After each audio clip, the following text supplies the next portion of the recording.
அப்புறமேட்டுக்கு நல்லா வதக்கணும். After doing this you have to fry this. See it once again. Take 4 garlics. 4 garlic எடுத்துக்கோங்க. எடுத்துகிட்டு இதில் போட்டுருங்க. இதுலனா நீங்கள் ஃப்ரை பண்ணி வச்சுக்கோங்க, அதில் போட்டுருங்க. நானும் அப்படி தான் போடுறேன்.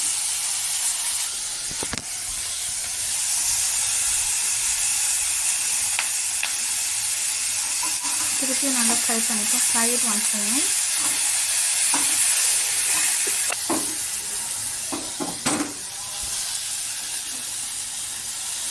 Put some more oil.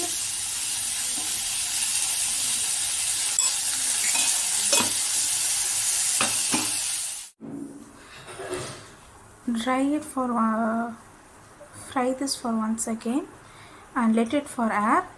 கொஞ்சம் நேரம் காற்றுல ஆற வைங்க.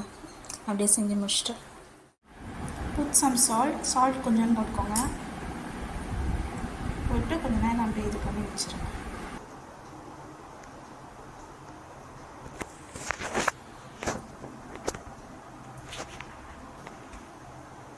போட்டுட்டு இந்த மிக்ஸி ஜாரில் போட்டுருங்க. இந்த மாதிரி எக்ஸஸ் இருந்துச்சுன்னா வாட்டர் போட்டு இந்த மாதிரி எடுத்துட வேண்டியதான். ஓகேவா?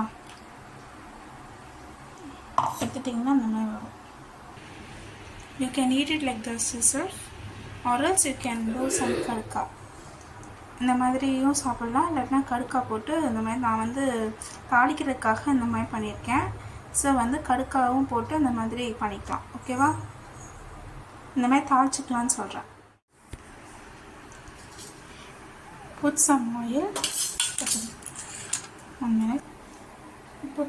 Put some oil. Then some sesame seeds and ulundu, everything. You have to put it in. You have to put it in oil and you have to eat it. That's it. இதெல்லாம் சேர்த்து போட்டிங்க, ஆயிலில் போட்டிங்கன்னா சாப்பிட வேண்டியதான். அவ்வளோதான் விஷயம். நல்லா பார்த்துக்கோங்க இந்த மாதிரி தான் பண்ணணும்.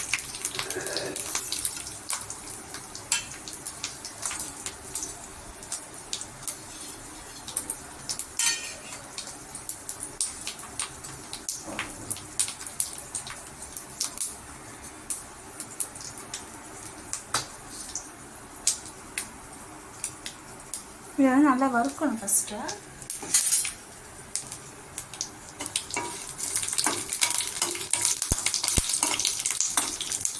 ஃப்ரைடு ரெடி வரும். ஃபஸ்ட்டு நல்லா வறுத்துக்கணும். இந்த மாதிரி தாளிச்சிட்டு இதில் போட்டிங்கன்னா சாப்பிட வேண்டியதான். Like this you have to do and after this you have to eat. After this mix it very well and you can have it.